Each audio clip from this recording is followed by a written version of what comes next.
नमस्कार, नमस्कार गुरुजनांनो. आज आपण भूगोल या विषयाचा अभ्यास करणार आहोत. त्यामध्ये आपण सागरी प्रवाह याविषयी अधिक माहिती घेणार आहोत.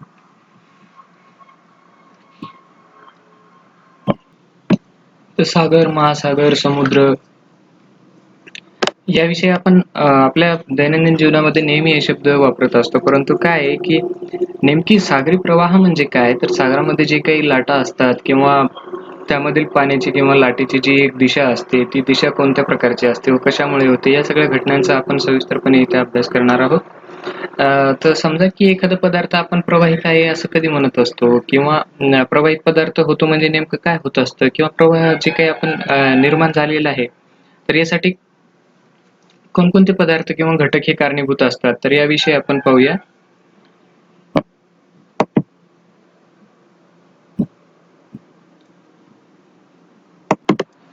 तर सागर किंवा महासागर यांचा प्रवाह समजण्यासाठी आपण एक उदाहरणादाखल जी काही घटना घडलेली आहे त्याविषयी आपण अधिक जाणून घेऊयात. ते जवळपास काय झालं होतं की 2 दशकापूर्वी म्हणजेच 1990 ते 92च्या आसपास काय पॅसिफिक महासागरामध्ये काय झालं होतं की एक मालवाहू जहाजामधनं एक कंटेनर जो काही आहे तो समुद्रामध्ये कोसळला होता आणि त्या कंटेनरमध्ये काय होतं की खेळणी वगैरे होती आणि तो कंटेनर भरलेला होता. तर आता ते सागरात पडून तो कंटेनर त्या ठिकाणी फुटल्यामुळे त्यामधील जे काही खेळणी होते, या सगळ्या खेळणी कशा काय की समुद्रामध्ये त्या तरंगत होत्या. ही घटना जवळपास 10 जानेवारी 1992 रोजी घडली असेल. तर त्यानंतर काय एक अजब असा प्रकार पाहायला मिळाला की सुमारे 9 ते 10 महिन्यानंतर म्हणजेच नोव्हेंबर महिन्यामध्ये यामधली काही खेळणी जी आहेत, ती आता हा कंटेनर जो फुटला होता तो पॅसिफिक महासागरामध्ये. परंतु यातली जी काही खेळणी आहेत ती नोव्हेंबर महिन्यामध्ये जवळपास अलास्काच्या किनाऱ्यापर्यंत पोहोचली होती. तर काही खेळणी जी काही आहेत ती आपली बेरिंगची जी समुद्रधुनी आहे ती पार करत आर्क्टिक महासागराकडे वाहत गेली होती. त्यातील काही खेळणी अजून काय की आर्क्टिक महासागरामधूनच अटलांटिक महासागराकडे वाहत गेली. तर हा जो काही खेळणींचा हा एक प्रकार होता किंवा त्यांना एक प्रवाह मिळाल्या कारणामुळेच काय झालं, त्या एक वाहत राहिल्या एका ठिकाणाहून दुसऱ्या ठिकाणाकडे किंवा किनाऱ्यागत त्या आढळून आल्या आहेत. तर महासागरातून या जे काही खेळणी वाहत होत्या तेच इसवी सन आपल्या आता 2003 मध्येच काही अमेरिकेच्या काही किनाऱ्यावर सुद्धा या खेळणी पोहोचल्या होत्या. असंच नाही तर अजून 2-4 वर्षानंतरच 2007 मध्ये जवळपास काय यामधली काही जे खेळणी आहेत फुटलेल्या, या कुठे युरोपच्या पश्चिम किनाऱ्यापर्यंत सुद्धा येऊन पोहोचल्या होत्या. तर या घटनेमागचे लक्षात घेण्यापाठीमागचा मुद्दा हा की खेळण्यांनी हा जो काही प्रवास केला आहे, तर हा कशामुळे झाला असावा किंवा त्या पाठीमागे यांचा उद्देश काय होता किंवा यांना कोणत्या प्रवाहामुळे या खेळणी एका ठिकाणावरून दुसऱ्या ठिकाणापर्यंत असा प्रवास यांचा घडला असेल, तर याविषयी आपण सविस्तर जाणूयात. की काय आहे की सागरी जलाची हालचाल जी काही होत असते ती आपण मुख्यतः 2 अशा प्रकारे केलेली आहे. ती एक म्हणजेच काय की समुद्र सपाटीपासून 500 मीटर अंतरापर्यंत आणि दुसरं आहे की समुद्र सपाटीपासून जे काही 500 मीटर आपण मोजलेलं आहे त्यापेक्षाही जास्त खोल. अशा 2 पद्धतीने आपण काय केलंय की यांचं सागरी जलांची हालचाल जी काही आहे याचं वर्गीकरण केलेलं आहे. तर त्याआधी काय आहे की सागरांच्या मध्ये किंवा महासागरामधील जे काही पाणी असतं यांचं तापमान जसं वाढते तशी त्यांची काय घनता सुद्धा कमी होत असते. आता घनता त्यामुळे काय होते की कमी जे तापमान झालेलं असतं, पाणी जास्त तापमानाने असलेल्याची काय असते जिथे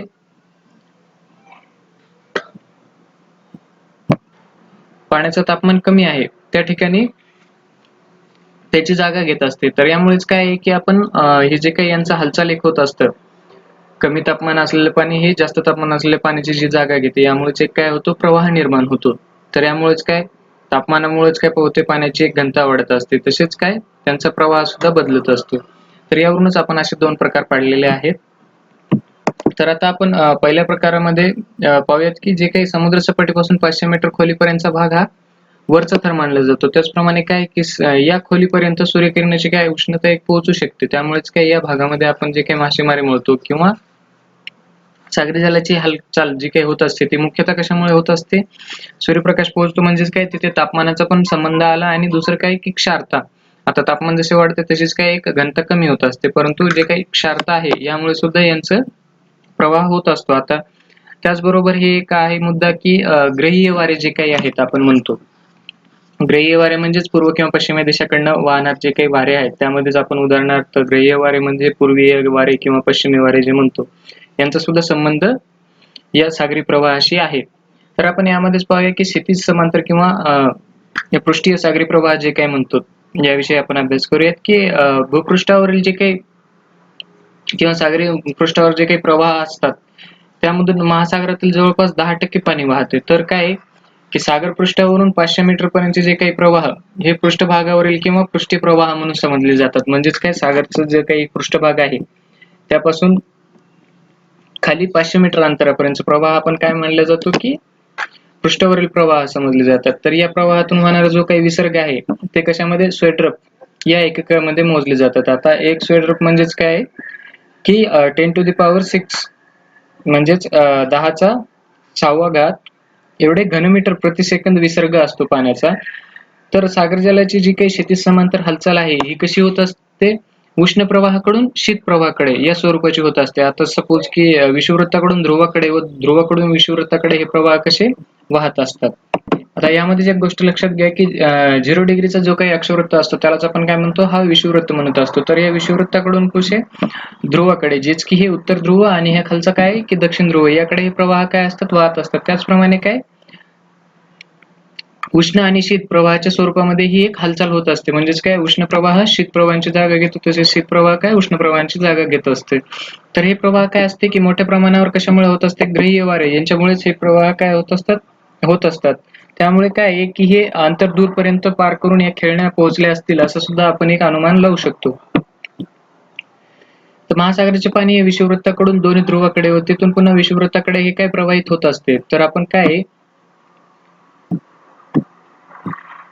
हा जो काही आता आपण भाग बघितला आहे की हे एक जे काही तुम्हाला पिवळ्या कलर मध्ये दिसते ते काय आहेत, खंड आहेत 7, आणि बाकीचं जो काही निळ्या कलर मध्ये दिसते हे काय महासागराचं पूर्ण पाणी आहे. तर यांचे जे काही डायरेक्शन दिलेले आहेत बघा, लाल एरोने जे काही दाखवले आहेत ते म्हणजेच काय उष्ण प्रवाह, आणि जे काही हिरवं दाखवले आहे तो म्हणजेच काय शीत प्रवाह आहे. आता उष्ण प्रवाह जो आहे तोच काय हा विषुववृत्त झाला, आणि इकडे काय ध्रुव आहेत, हे काय दक्षिण ध्रुव आहेत. म्हणजेच जे काही उष्ण प्रवाह आहेत त्यांची दिशा कशी आहे, विषुववृत्तापासून ध्रुवाकडे, आणि जे काही शीत प्रवाह आहेत त्यांची दिशा कशी आहे, ध्रुवाकडून विषुववृत्ताकडे. आता लक्षात घेण्यासारखी गोष्ट अशी आहे की विषुववृत्तावरती हा तापमान कमी असतो, तर ध्रुवाकडे काय असतं, तापमान जास्त असतं सॉरी, आणि ध्रुवाकडे काय हा तापमान थंड असतं. तर आता शीत प्रवाहांची दिशा कशी असणार आहे, इथे हा कॉमन सेन्स आहे की शीत प्रवाह हा नेहमी ध्रुवाकडून विषुववृत्ताकडे वाहतो. त्याचप्रमाणे इथे दाखवलेले सुद्धा आहे, हे जे काही हिरव्या एरोने दाखवलेले आहेत तेच काय शीत प्रवाह आहेत.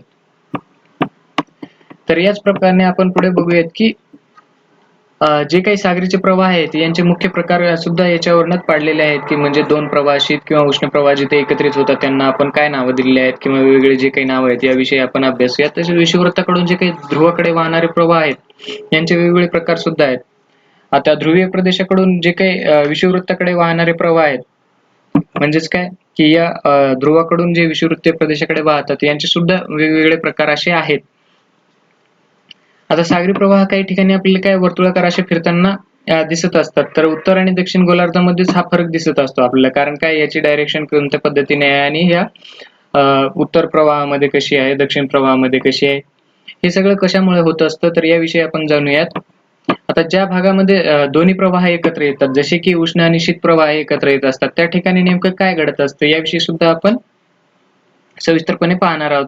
आता जे काही दोन वेगवेगळे प्रवाह एकत्र आलेले आहेत, कोणता प्रवाह, सपोज आपण उष्ण म्हणूया की शीत म्हणूया, अशा भागांच्या किनाऱ्यालगत असणारी जी काही मानवी वस्ती आहे, आता इथे आपला हा भारत आहे, तर इथे काय एक उष्ण प्रवाह वाहतोय आणि इकडून काय शीत प्रवाह वाहते, किंवा या ठिकाणी बघा हे आफ्रिकेचा हा जो किनारा झाला या ठिकाणी काय उष्ण प्रवाह येतोय आणि शीत प्रवाह येतोय. तर या सगळ्या प्रवाहांचा इथलच्या मानवी वस्तीवरती किंवा तिथे असणारे जे काही आपली जीवसृष्टी आहे मानवाची, तर भूखंडावर असणारी, तर त्यांच्यावर काय परिणाम होत असतो याविषयी आपण सविस्तरपणे पाहूयात, किंवा त्यांच्या व्यवसायाशी म्हणा किंवा त्यांचं जे काही दैनंदिन जीवन आहे याच्याशी त्यांचा काही प्रत्यक्ष संबंध येतो का याविषयी आपण जाणूयात.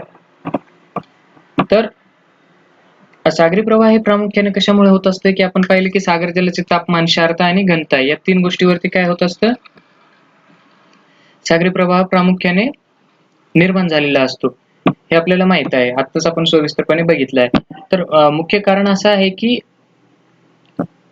आणखी काही सुद्धा कारणे असू शकतात की जे सागरी प्रवाह हा निर्माण होण्यामुळे किंवा त्यांची वाहण्याची दिशा व त्यांचा वेग याला काय कारणीभूत ठरत असतात. ते म्हणजेच काय आहे की पृथ्वीचं एक आहे त्यामध्ये पहिलंच पृथ्वीचं परिवलन हा सुद्धा एक घटक त्यामध्ये काय कारणीभूत आहे. तर पृथ्वीचं परिवलन म्हणजेच काय? पृथ्वीच्या परिवलनामुळे आपण काय उत्तर गोलार्धात सागरी प्रवाह हे घड्याळाच्या काट्याच्या दिशेने फिरतात. तर दक्षिण गोलार्धामध्येच काय होत असतं की घड्याळाच्या काट्याच्या विरुद्ध दिशेने फिरत असतात. हे बघा घड्याळाच्या काट्याचा जो काही विरुद्ध दिशा आहे अशा पद्धतीने या ठिकाणी फिरत असतात. तर उत्तर गोलार्धामध्ये काय आहे? कोणते प्रवाह? हे उष्ण किंवा जे काही शीत प्रवाह आहेत. आता हे बघा हा एक आपण अटलांटिक महासागर मधला प्रवाह बघू. हा काय घड्याळाच्या काट्याच्या दिशेने फिरतो. त्याचप्रमाणे हा जो काही हिरव्या याच्यातला शीत प्रवाह आहे जो आपण कॅनरी प्रवाह म्हणून ओळखला जातो तर तो काय घड्याळाच्या काट्याच्या दिशेने फिरतो. याचा अर्थ असा झाला की उत्तर गोलार्धामध्ये जे काही प्रवाह आहे ते कसं आहे घड्याळाच्या काट्याच्या दिशेने आहे. तर दक्षिण ध्रुवामधलं किंवा दक्षिण गोलार्धातला जो काही प्रवाह आहे तो घड्याळाच्या काट्याच्या विरुद्ध दिशेने आहे. हे एक लक्षात ठेवा. दक्षिण म्हणजेच काय विरुद्ध आणि उत्तर म्हणजेच काय घड्याळाच्या काट्याच्या दिशेने क्लॉकवाईज आणि अँटी क्लॉकवाईज. आता त्यामध्ये दुसरा एक भाग असा आहे की तो म्हणजेच काय भूखंड रचना. जे काही आपले भूखंड आहेत त्यांची रचना सुद्धा याला कारणीभूत आहे. जे काही या प्रवाहाची दिशा किंवा यांचा वेग यासाठी ही कारणीभूत असते. आता म्हणजेच की किनारपट्टीच्या रचनेनुसार सागरी प्रवाहांची काही दिशा सुद्धा बदलत असते. आता हे बघा की इथे आपण म्हणू की ही आपलं भारत झालं त्यांचीच ही काही किनारपट्टी लागली. आता यांची दिशा बघा इथून कशी बदललेली आहे या कारणामुळे किंवा इथेच बघा आफ्रिका खंडाच्या याच्यामुळेच या ठिकाणी सुद्धा यांच्या प्रवाहाची दिशा कशा पद्धतीने बदललेली आहे. तर भूखंड रचनेमुळे सुद्धा काय प्रवाहाची दिशा बदलत असते. तर सागरी प्रवाहाचा साधारण वेग आताशी किती असतोय की 2 ते 10 किलोमीटर एवढंच असतं. म्हणजे एका तासामध्ये 2 ते 10 किलोमीटर पर्यंत ते काय सागरी प्रवाह आपले प्रवास करू शकतात. हा सागरी प्रवाह जो काही आहे तो कशा पद्धतीचा असतो उष्ण व शीत अशा 2 प्रकारामध्ये आपण त्याचं काय वर्गीकरण केलेलं आहे. तर आता आपण बघितलं हे जे काही सागरी प्रवाह आहे याचा आपल्या मानवी जीवनावरती काय परिणाम होत असते. तर सागर सानिध्यात असलेल्या प्रदेशातील हवामानावर जे काही तेथील सागरी प्रवाहांचा विशेष असा परिणामच होत असतोय. यामध्ये आपण म्हणूया की उष्ण सागरी प्रवाह थंड प्रदेशात ज्या किनारपट्टी जवळून वाहत असतात ना तेथील हवामान काय असते उबदार होते. म्हणजे या ठिकाणी एक लक्षात घ्या की हा जो काही आहे एक उष्ण सागरी प्रवाह आहे. हा तो काय उष्ण प्रवाह आहे. आता हा प्रवाह थंड प्रदेशात ज्या किनारपट्टी जवळून वाहत आहे. थंड प्रदेशामध्येच काय ज्या किनारपट्टी जवळून म्हणजे या भारताच्या किनारपट्टी जवळून एक वाहत आहे ना तर तेथील हवामान कसं असतं आता उबदार असतं. आता एक गोष्ट लक्षात घ्या की आता मुंबईचं हवामान कसं आहे एक दमट किंवा उष्ण अशा पद्धतीचं आहे. म्हणजेच काय एक उबदार आहे. त्यामुळेच काय होतं की तिथे हवामान उबदार असल्या कारणाने या ठिकाणी जे काही बंदरे आहेत ते हिवाळ्यामध्ये सुद्धा गोठत नाही आहेत. तर त्याचप्रमाणे आणखी एक उदाहरण बघायचं झालं तर आपल्याला काही प्रदेशामध्ये पावसाचे प्रमाणही यांच्यामुळेच वाढत असते.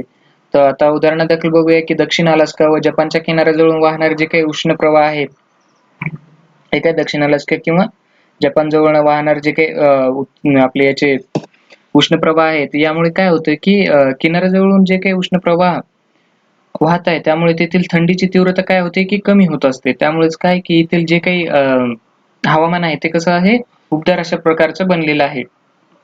यामुळेच आपण म्हणतो की जे काही बंदरे आहेत ते सुद्धा काय आहे हिवाळ्यामध्ये तिथे बर्फ जमण्याचा हा प्रकार काही घडत नाही. तर अशा पद्धतीने सागरी प्रवाह नसते तर समुद्र व महासागरातील पाणी हे काय राहिलं असतं एकाच ठिकाणी साचून राहिलं असतं. परंतु काय अशा पाण्यात सजीवांना आवश्यक खाद्याचा पुरवठा झालाही नसतं. त्यामुळेच काय आपल्याला मासे म्हणा किंवा जे काही समुद्रातून मिळणारे अन्य आपल्याला आवश्यक घटक आहेत ते सुद्धा आपल्याला काय मिळाले नसते. तर अशा पाण्यामध्ये काय खाद्याचा पुरवठा हा कशा सागरी प्रवाहामुळे होत असतो किंवा हे जर सागरी प्रवाह असे प्रवाही राहिले नसते तर परिणाम यांचा काय झाला असता की आपल्या जीवसृष्टीवर झाला असता किंवा समुद्रामध्ये जे काही जीवसृष्टींच्या परिसंस्था आहेत या सुद्धा आपल्या ठराविक अशाच किंवा मर्यादेमध्ये राहिल्या असत्या. तर उष्ण व शीत प्रवाह जिथे एकत्र येऊन मिळतात ना तर आता हे बघा हे उष्ण प्रवाह आणि हा काय शीत प्रवाह जिथे ज्या ठिकाणी एकत्र येऊन मिळतात ना त्या भागाला आपण काय म्हणत असतो की या ठिकाणी जे काय वनस्पती म्हणा किंवा शेवाळ म्हणा इत्यादींची ही वाढ होण्यासाठी ही काय उष्ण आणि शीत प्रवाह हे काय मदत करत असतात. आता हीच गोष्ट एक लक्षात घ्या की ज्या ठिकाणी उष्ण आणि शीत प्रवाह एकत्रित येत असतो ना त्या ठिकाणी जे काही समुद्रातील मासे आहेत यांचं सुद्धा प्रमाण जास्त प्रमाणात असते. तर माशांचे सुद्धा आता या ठिकाणी जिथं प्रवाह एकत्रित मिळाला आहे, या ठिकाणी यांच्या खाद्याची निर्मिती जास्त असल्या कारणाने तिथेच माशांचं प्रमाण हे वाढत असणार आहे. ही एक काय सर्वसामान्य बाब आहे. तर माशांचे एक खाद्य असल्या कारणानेच काय होते, की या ठिकाणी माशांचं एक उत्पादन जास्त घेतलं जातं. त्यामुळे अशा भागात मोठी जी काही मासेमारी केंद्र सुद्धा आहेत, ही निर्माण झालेली आहेत. सपोज आता अटलांटिक महासागरातील जे काही उत्तर अमेरिका खंडाजवळ ग्रँड बँक आणि युरोप खंडाजवळील जी काही डॉगर बँक आहे. आता हे युरोप खंड हे जवळ जी काही एक डॉगर बँक आहे, हे प्रवाह सुद्धा कसे आहेत, यामुळेच एक याची चांगली एक उदाहरणं आहेत. आपण म्हणूयात की उष्ण आणि शीत प्रवाह एकत्रित आल्या कारणाने तिथे मासेमारी सुद्धा मोठ्या प्रमाणामध्ये केली जाते. आता उष्ण आणि शीत प्रवाह जिथे एकत्र येत असतात ना, त्या भागात दाट धुके सुद्धा निर्माण होतात. आपण यांचं उदाहरणादाखल हे पाहत आहोत, की आपण हे प्रवाहांचा आपल्या मानवी जीवसृष्टीवरती काय परिणाम होतो. तर पहिला परिणाम असा झाला, की आपल्याला जे काही समुद्रातनं जे काही खाद्यपदार्थ मिळत असतात, जसे की मासे झाले, तर त्याविषयी आपण पाहिलं, की कोणत्या ठिकाणी यांची मासेमारी केंद्र आहेत किंवा या प्रवाहामुळे आपल्याला त्यांची काय मदत झाली आहे. आता आपण दुसरं एक कारण बघूयात, तेच काय की हे दोन प्रवाह एकत्रित आल्यामुळेच काय होतं, त्या भागामध्ये दाट धुके सुद्धा निर्माण होतात. आणि असे धुके वाहतुकीसाठी काय आणतात आपल्याला, म्हणजे एक प्रकारचे आपण म्हणूया की अडचणच निर्माण करत असतात. आता आज काय आहे की न्यू फाउंडलँड बेटाजवळ एक गल्फ उष्ण प्रवाह आणि लॅब्राडोर शीत प्रवाह काय एकमेकांमध्ये मिसळत असते. तर यामुळे काय होते, तिथे एक दाट धुके निर्माण होते. आता थंड जे काही सागरी प्रवाह आहे, शीत आपण त्याला म्हणूयात, या प्रवाहामुळे काय ध्रुवीय प्रदेशाकडून हिमनग हे काय आपल्या वाहत येत असतात. या ध्रुवीय प्रदेशाकडूनच काय की हिमनग हे वाहत येत असतात. असे हिमनग जर आपल्या सागरी वाहतुकीच्या मार्गामध्ये आले, की हे जे काही इथून वाहत येणार आहेत, तर हे काय सागरी वाहतूक जे काही करणारे आपले मोठमोठे जहाज आहेत, तर यांच्यासाठी ते काही एक अडचणीचं सुद्धा ठरू शकते किंवा जहाजांना एक ते खूप धोकादायक अशा प्रकारचं म्हणू शकतं. आता सागरी प्रवाह जे काही जलवाहतुकीच्या दृष्टीने महत्वाचे आहेत, कारण काय आहे, ती एक सोयीस्कर अशी आपल्याला वाहतूक आहे. किंवा सागरच्या मार्गाने वाहतूक करणे किंवा जलमार्गाने वाहतूक करणे हे आपल्याला अन्य जे की आपण रेल्वे म्हणतो किंवा हवाई वाहतूक म्हणतो, यापेक्षा तर आपल्याला ती परवडणारीच अशी वाहतूक आहे. परंतु यात धोका असा आहे, की जे काही हिमनग वगैरे आहेत, यांच्यामुळेच इथे काय धोका निर्माण होत असतो. आणि तो प्रवाह कशामुळे, हेच प्रवाहांचे जे काही वाहून आणलं जातं एका ठिकाणाहून दुसऱ्या ठिकाणी हिमनग, म्हणजेच काय की ध्रुवाकडून आणलं जातं वाहून, तर यामुळे एक यांना धोका निर्माण झाला आहे. आता शीत प्रवाह सागरी प्रवाहालगत जे काही किनारपट्टी आहे, त्यांच्या पर्जन्याचे प्रमाण सुद्धा कमी असते. आता जे काही शीत प्रवाह इथे वाहतात, त्यांच्या किनारपट्टीजवळील जे काही आहे पर्जन्याचं प्रमाण यामुळेच काय होतं, कमी असतं. त्यामुळे उदाहरणार्थ आपण बघूयात की पेरू, चिली किंवा नैऋत्य आफ्रिका जे काही आहे, या ठिकाणी तेथील ओसाड वाळवंटी प्रदेश आहेत. या ठिकाणीच काय आहे की ओसाड असा वाळवंटी एक प्रदेश आहे. आता आपण पुढील भाग पाहूयात की खोलवर वाहणारे जे काही सागरी प्रवाह आहेत, तर याविषयी आपण अभ्यासूयात की 500 मीटर पेक्षा खोलीवरील जे काही जलात देखील काय सागरी प्रवाह होत असते. आता इथं बघा की ही झाली एक आपली समुद्र सपाटी आणि तिथून खाली काय 500 मीटर. आता हे 500 मीटर पूर्ण झाल्यानंतर या खाली जे काही प्रवाह आहेत, त्याविषयी आपण अभ्यासणार आहोत. तर त्यांना आपण काय म्हणत असतो की हे जे काही प्रवाह आहे, यांना आपण खोल पाण्यातील प्रवाह असं सुद्धा म्हणतो. आता खोलवर वाहणारे हे जे काही प्रवाह आहेत, सहसा काय महासागरातील वेगवेगळ्या भागातील पाण्याचा जो काही तापमान व घनता यांच्यातील तफावतीमुळे ते काय तयार झालेलं असतं. यालाच आपण उष्णता क्षारता अभिसरण असं सुद्धा म्हटलं जातं. उष्णतेचा आणि क्षारतेचा अभिसरण असल्या कारणानं हे सागर जलाच्या पृष्ठभागाखाली आपले जसे काही नद्या वाहत असतात, त्याप्रमाणे हे वाहत असतात. बघा, हे या पद्धतीने वाहते. हा काय झाला उष्ण प्रवाह आणि हा काय झाला शीत प्रवाह, किंवा हेच बघा अशा पद्धतीने जे वाहत आहे त्याला. आता वेगवेगळ्या भागामध्ये काय आहे, पाण्याचे तापमान हे खोल सागरी प्रवाहामागचे मोठे कारण असते की वेगवेगळ्या ठिकाणी जे काही तापमान आहे, त्यामुळेच काय गरम झालेल्या पाण्याची क्षारता ही कशी असते, कमी असते. तर काय थंड पाण्याची क्षारता कशी असते, तर गार पाणी जे काही त्याची क्षारता कशी असते, जास्त असल्याने ते खाली जाते. त्याचप्रमाणे गरम पाण्याची जी काही क्षारता कमी असल्या कारणाने ते काय किंवा घनता कमी असल्या कारणाने ते वर येत असते. या हालचालीमुळे काय प्रवाह निर्माण होत असतात. प्रवाह निर्माणच्या मागे जो काही महत्वाचा एक घटक आहे, तो म्हणजेच काय उष्ण आणि शीत याच्यामुळेच. तर साधारणतः आपण असं जर बघितलं तर ग्रीनलँड व युरोप खंड जे काही आहेत, यामधील भागात पृष्ठीय जल जास्त खोलीकडे वाहत जाते. हे बघा, युरोप आणि ग्रीनलँड हे जे काही आहे, या ठिकाणचं काय पृष्ठीय जल जे काय जास्त खोलीकडे असं वाहत वाहत जात आहे. तर हे जल खोलीवरून अंटार्क्टिका खंडापर्यंत पोहोचत आहे. बघा याने अशी खोलीत गाठत गाठत कुठपर्यंत, हा झाला इथे आपला अंटार्क्टिका खंड. तर या खंडापर्यंत जाते ते, तेथून पुढे याचे उद्भरण होते, म्हणजेच काय पुढे चाललं जातं परत भरून होऊन, आणि ते सागर पृष्ठाकडे आणखी चाललं जातं. अशा तऱ्हेने संपूर्ण सागर जलाचे जे काही पुनर्वितरण घडत असते ते कशामुळे होते, तर या उष्ण आणि शीत प्रवाहांच्या हालचालीमुळेच होते. असं पूर्णपणे हे घडत राहण्यासाठी जवळपास आपल्याला 500 ते 600 वर्ष सुद्धा लागत असतात. तर या तऱ्हेचे जे काही आपण हालचाली वाहतूक पट्ट्यावरून होणारी म्हणत असतो, तर याला आपण या वाहतूक पट्ट्यावरून होणारी हालचाल असं सुद्धा संबोधत असतो. त्याचप्रमाणे आपण पुढील बघूयात की खोल सागरी प्रवाहाचे महत्व आपल्यासाठी काय आहेत. आता उष्णता आणि क्षारता यांना प्रेरित झालेल्या जी काही अभिसरण क्रिया आहे, यामुळेच काय सागर जलाची प्रचंड अशा प्रमाणामध्ये या एका ठिकाणाहून दुसऱ्या ठिकाणी अशी हालचाल होत असते. परंतु काय या अभिसरणातून संपूर्ण सागरी जल काय असते की जे काही पृष्ठीय भागाकडून तळाकडे, म्हणजेच काय की हा जो काही पृष्ठीय भाग आहे या भागाकडून तळाकडे जात असते. तसेच काय तळाकडून पृष्ठभागाकडे यांची जी काही एक म्हणजे शीत आणि उष्ण प्रवाह जे काही यांची हालचाल होत असते, यामुळेच काय हे प्रवाह घडत असतात. परंतु यांचंच आपण पाहूयात की मानवी जीवनावरती यांचं काही आपल्याला किंवा या खोल सागरी प्रवाहाचे आपल्यासाठी काय महत्व आहे किंवा निसर्गासाठी काय महत्व आहे याविषयी आपण पाहूयात. तर यामुळेच काय की सागर जलाची एक प्रचंड अशी हालचाल होत असते. त्यामध्येच काय एक आपण ग्वायर क्षेत्र हे एक आपल्याला माहित असेल तर त्याविषयी आपण माहिती करून घेऊयात की अटलांटिक महासागरामध्ये जे काही सर्गासो हे एक समुद्र आहे, तर त्यामध्ये काही सागरी प्रवाहाचे जे काही चक्रीय आकृतिबंध आहे, चक्रीय आकृतिबंध म्हणजेच काय की हा जो काही एक सागरी प्रवाहाचा असं चक्र तयार झालेला असतो, हा एक अशा पद्धतीचा जो काही चक्र आहे.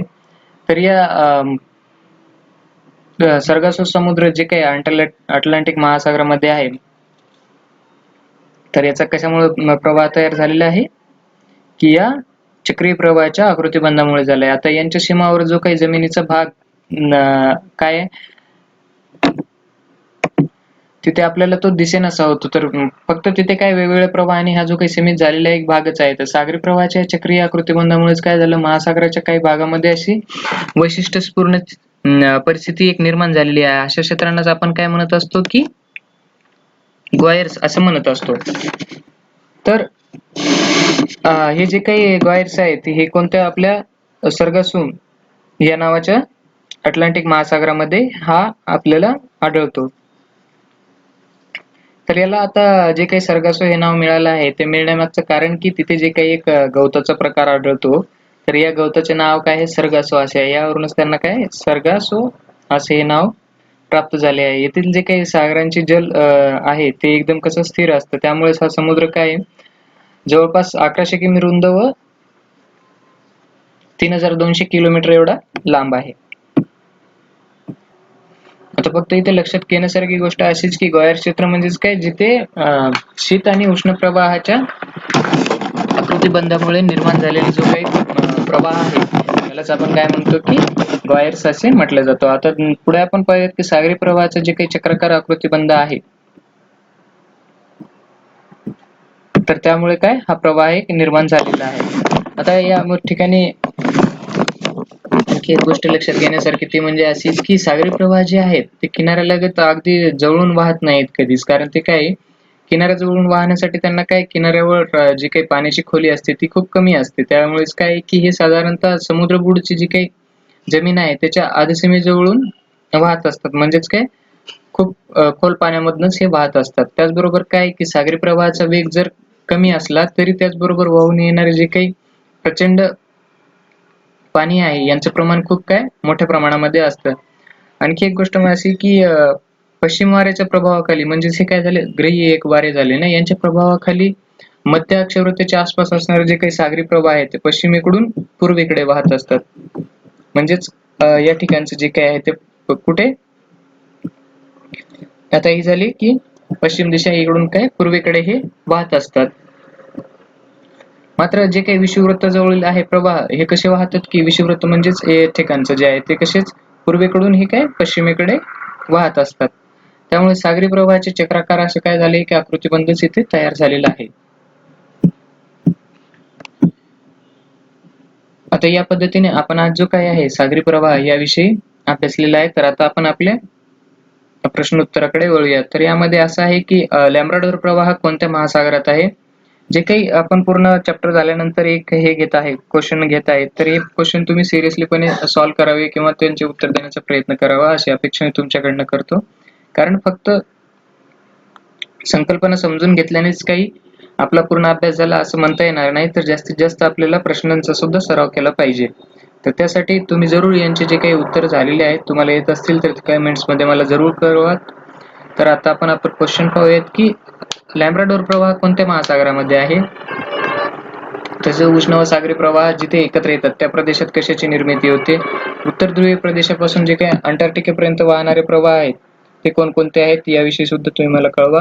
सागर जल गतिशील कशामुळे होते आणि खोल सागरी प्रवाहाची निर्मिती करण्याची त्या पाठीमागे काय कारण आहेत याविषयी सुद्धा सविस्तर उत्तर लिहा किंवा भौगोलिक कारण स्पष्ट करा. तर अशा पद्धतीने जे काही शेवटी क्वेश्चन आले तर ते क्वेश्चन सोडवण्याचा प्रयत्न करा. पुढील भागामध्ये जेव्हा आपण घेऊयात तेव्हा या प्रश्नाचे तुम्हाला उत्तर मिळून जातील. तर आता स्वतः यांच्या उत्तर शोधण्याचा प्रयत्न करा. आणि जर तुम्हाला मी जे काही प्रयत्न करत आहोत यामधून तुम्हाला थोडाफार जरी फायदा होत असेल तर नक्कीच तुमच्या मित्रांना वगैरे कळवा. कारण असे सुद्धा काही जण आहेत ज्यांना की आज या गोष्टींच्या बेसिक जे काही कन्सेप्ट आहेत या समजून घेण्याची आवश्यकता आहे. तर त्यांना सुद्धा एक तुमच्याकडूनच मदत होईल. तर हीच अपेक्षा करतो आणि जेवढं तुम्हाला जमेल तेवढंच हे आपल्या मित्रापर्यंत किंवा जवळ जे काही कोणी अभ्यास करणारे असतील त्यांच्यापर्यंत हे पोहोचवा. एवढंच एक माझ्यासाठी कार्य करा. आता प्रत्येक वेळेला मी लाईक करा, शेअर किंवा सबस्क्राईब करा असं तर सांगणार नाही. तुम्हाला जे योग्य वाटत असेल ते करा. कारण खाली ऑप्शन दिलेले आहेत आणि एकापेक्षा जास्त ऑप्शनचा सुद्धा तुम्ही निवड करू शकता. धन्यवाद.